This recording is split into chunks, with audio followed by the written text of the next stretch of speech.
திருச்சி மாவட்டம் தொட்டியம் அருகே சுமார் 4 ஏக்கரில் சாகுபடி செய்யப்பட்ட கோரைப்புல்கள் அறுக்கப்பட்டு வயல்வெளி பகுதியில் காய வைக்கப்பட்டிருந்த நிலையில் நேற்று இரவு பெய்த மழையின் காரணமாக நீரில் மூழ்கி சேதமடைந்ததாக விவசாயிகள் வேதனை தெரிவித்தனர். அது தொடர்பான காட்சிகளை பார்க்கலாம்.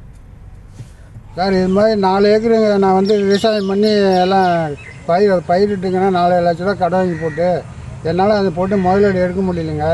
பூரா தண்ணியில் நேற்று பேஞ்சு மழையில் அடித்து எல்லாம் நாசமாக போச்சுங்க. அதனால் எங்கள் தமிழக அரசு எங்களுக்கு நிவாரணம் வழங்கி ஏதோ ஒரு உதவி பண்ணணும். போட்ட முதலீடு முடியல, வட்டி கூட கட்ட முடியலைங்க. எங்களால் எதுவும் சமாளிக்க முடியல. நீங்கள் இதாவது ஒத்துழைப்பு கொடுத்து எங்களுக்கு ஏதோ ஒரு கைமாறு செய்யுமாறு கேட்டுக்கொள்கிறேன். இது குறித்தான கூடுதல் விவரங்களோடு நமது செய்தியாளர் கதிரவன் இணைகிறார். வணக்கம் கதிரவன், மேலும் விவரம். வணக்கம் ஜெயஸ்ரீ. திருச்சி மாவட்டத்தில் நேற்று ஒரு சில பகுதியில் நள்ளிரவில் மழை பெய்தது. குறிப்பாக தொட்டியம் அடுத்து காட்டுப்புத்தூர் அருகே தவுட்டுப்பாளையம் பகுதியில் கனமழை பெய்ததால் பல்வேறு பகுதியில் விளைநிலங்கள் நீரில் மூழ்கின.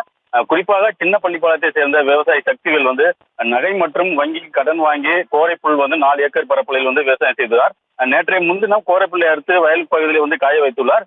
இந்த நிலையில் நேற்று இரவு பெய்த கனமழையினால் காய வைத்திருந்த 4 லட்சம் மதிப்பிலான கோரைப்புல் வெள்ள நீரால் மூழ்கி சேதமடைந்துள்ளன. மேலும் 3 அடிக்கு மேல் தண்ணீர் மூழ்கியில் இருப்பதால் கோரைப்புல் அழுகி சேதமடைந்து விடுவதாக வேதனுடன் விவசாயி தெரிவிக்கின்றனர். இதற்கு தமிழக அரசு உரிய இழப்பீடு வழங்க வேண்டும் என கோரிக்கை வைத்துள்ளார்.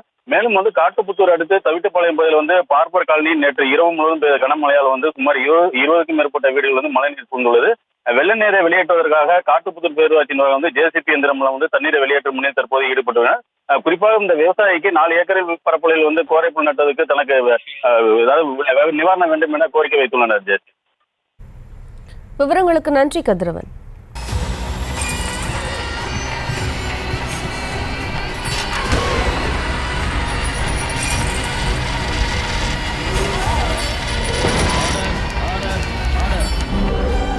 நிகழ்தகவு குற்றங்களின் மறுபரிமாணம். நாள்தோறும் இரவு 10 மணிக்கு இணைந்திருங்கள் நமது நியூஸ் தமிழ் தொலைக்காட்சியோடு.